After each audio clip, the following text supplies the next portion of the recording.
اللہ تعالیٰ علی محمد و علیہ وسلم۔ السلام علیکم ناظرین، میں ہوں ڈاکٹر امجد علی خان، اور آج ہم جس موضوع پر بات کرنے والے ہیں وہ ایک خاص موضوع ہے، وہ ہے طریقہ علاج، کہ یار کس طریقے سے ہماری اس دنیا کے اندر طریقہ علاج دریافت ہوا۔ ہر چیز کی دریافت کے پیچھے ایک پورا بیک گراؤنڈ ہوتا ہے،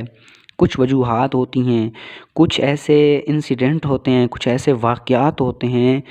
جو کہ کچھ نئی چیزوں کا جنم کرنے میں، نئی نئی ایجادات کا موجب بنتے ہیں۔ تو اسی طریقے سے ہمارے دل میں ایک خیال آتا ہے، ایک سوال پیدا ہوتا ہے کہ ہمارا جو طریقہ علاج ہے یہ کیسے دریافت ہوا، جو آج ہمیں ایک بہترین شکل کے اندر ہر انسان کو دیکھنے میں ملتا ہے، آخر یہ دریافت کیسے ہوا۔ تو اس پر بات کرنے والے ہیں آج ہم کہ ہمارا طریقہ علاج کی ابتدا کیسے ہوئی۔ چنانچہ انسانیت کی جو ابتدا ہے وہ آدم علیہ السلام سے ہوئی۔ آدم علیہ السلام کو جب روئے زمین پر اتارا گیا تو کہا جاتا ہے کہ حضرت آدم علیہ السلام جب زمین پر اترے تو انہوں نے زمین پر بہت ساری ہربز دیکھی، بہت ساری جڑی بوٹیاں دیکھی،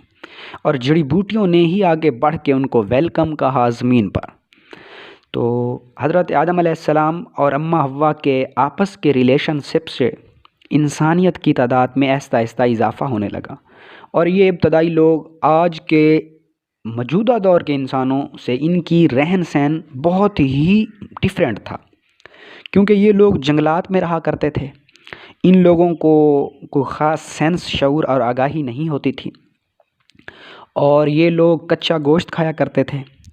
لباس زیب تن نہیں کیا کرتے تھے، جنگلات میں رہا کرتے تھے، اور انسانوں کی تعداد بھی اس وقت بہت تھوڑی تھی۔ آہستہ آہستہ دنیا نے کروٹ بدلی اور لوگوں کی تعداد میں اضافہ ہونا شروع ہو گیا۔ تو یہ جو ابتدائی لوگ تھے ان کو مختلف بیماریوں نے گھیرنا شروع کر دیا، اور یہ موت کا شکار ہونے لگے۔ جب انہوں نے مختلف بیماریوں کی اپنی زندگی کے اندر مزاحمت دیکھی نا، تو پھر ان کے اندر ایک خیال پیدا ہوا کہ یار کیوں نہ کوئی ایسی چیز دریافت کی جائے، کوئی ایسی غیبی طاقت دریافت کی جائے کہ جو ہمیں ان ظالمانہ اور مہلک بیماریوں سے نجات دلانے میں ہماری مدد کرے۔ تو یہی ریسرچ، یہی سوچ کا نظریہ ان کو طریقہ علاج کی طرف مائل کر گیا۔ تو ہوا کچھ اس طرح کہ ان لوگوں نے اس وقت، کیونکہ انسانوں کا شروع سے یہ فطری شیوا رہا ہے کہ انسان ہمیشہ سے اپنے وسائل کی مدد سے ہی اپنے مسائل کا حل تلاش کرتا ہے۔ پھر سنیں جملہ کہ انسان اپنے وسائل کی مدد سے ہی اپنے مسائل کا حل تلاش کرتا ہے۔ تو اس وقت کے جو بروئے کار وسائل تھے، جو دستیاب وسائل تھے، ان میں ایک غیبی شکل جو تھی نا، بیرونی طاقت، تو وہ یہ تھی کہ وہ یہ سمجھتے تھے کہ یہ جو بت ہیں، یہ جو دیوی دیوتا ہیں، جو ان کے مصنوعی خدا ہیں، جو انہی نے اپنے ہاتھوں سے ہی بنائے تھے، پتھروں سے، مختلف لکڑیوں سے اور مختلف چیزوں سے جو وہ بت بنائے گئے تھے، تو انہوں نے ان بتوں سے اپنی مدد کی ریکویسٹ شروع کر دی، مدد طلب کرنا شروع کر دی۔ اور ان کے یہ عقائد تھے کہ مختلف بیماریاں مختلف دیوی دیوتاؤں کی وجہ سے آتی ہیں۔ تو انہوں نے اپنے پورے قبیلے کو بچانے کے لیے ہر قبیلے میں سے ہر سال ایک قبیلہ اپنے قبیلے میں سے ایک خوبصورت لڑکی کو بالکل دلہن کی طرح سجا کے اور اپنے بھگوانوں یا اپنے دیوی دیوتاؤں کے قدموں کے نیچے ان کو بلی دی جاتی۔ اور بعض بت ایسے بھی تھے کہ جن کے قدموں میں قیمتی جانوروں کی بلیاں دی جاتی تھیں، تاکہ ان کا یہ عقیدہ تھا، دراصل وہ یہ سمجھتے تھے کہ اگر ہم ایسا کریں گے تو ہمارے ایسے کرنے سے ہمارے دیوی دیوتا، ہمارے مصنوعی خدا خوش ہو جائیں گے، اور جیسے بھی وہ خوش ہوں گے تو پھر وہ سارے قبیلے کی ایک سال کے لیے یا کچھ وقت کے لیے، جو بھی ان کی سینس تھی،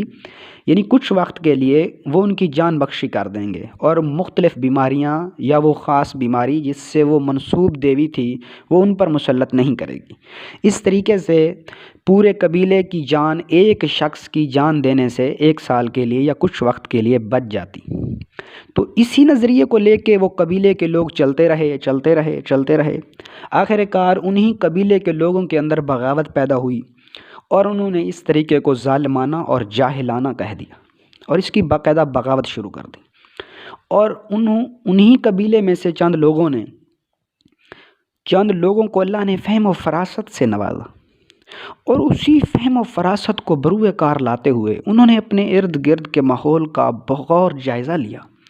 کہ آیا یار ہمارے ارد گرد یہ جو نباتات ہیں، چھوٹی جڑی بوٹیاں ہیں، یہ ایسے بے معنی تو نہیں پیدا کر دی گئی، یہ بے مقصد تو نہیں ہو سکتی، آخر ان میں کیا حکمت ہے،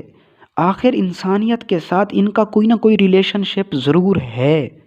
تو اس پر انہوں نے ورک شروع کر دیا، آہستہ آہستہ وہ ورک اس پر کرتے گئے، مختلف تجربات کرتے گئے، تو بہت ہی جلد وہ اس راز کو پا گئے کہ انسانی جسم کے اندر مختلف بیماریوں کے خلاف لڑنے کے لیے ان جڑی بوٹیوں کے اندر خدا داد صلاحیتیں موجود ہیں، جو انسان کی امیونٹی لیول کو، انسان کی وائٹل فورس کو بڑھا سکتی ہیں، اور انسان بیماریوں کے خلاف مزاحمت پیدا کرنے والی جو طاقت ہے اس کو امپروو کر سکتا ہے بائی یوزنگ دا ہربس، ان جڑی بوٹیوں کا استعمال کر کے۔ تو جو وہ لوگ جو اس پر ورک کر رہے تھے، تو اس وقت ان جڑی بوٹیوں کے علم کو اکٹھا کرنے والے لوگوں کو سنیاسی کہا گیا۔ تو جو یہ علم تھا، جو یہ سبجیکٹ تھا، وہ سنیاس کہلایا، اور جو اس پر ورک کرنے والے لوگ تھے وہ سنیاسی کہلائے۔